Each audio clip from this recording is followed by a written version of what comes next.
نوتدونی اولین فروشگاه نوت موسیقی در ایران.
سلام دوست من، شما پیشنمایش این آموزش رو مشاهده کردید.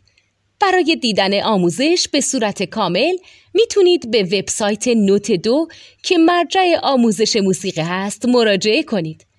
همچنین برای تهیه نوت موسیقی مرتبط با این آموزش هم میتونید به وبسایت نوتدونی که بزرگترین آرشیو نوت موسیقی در ایران هست مراجعه کنید.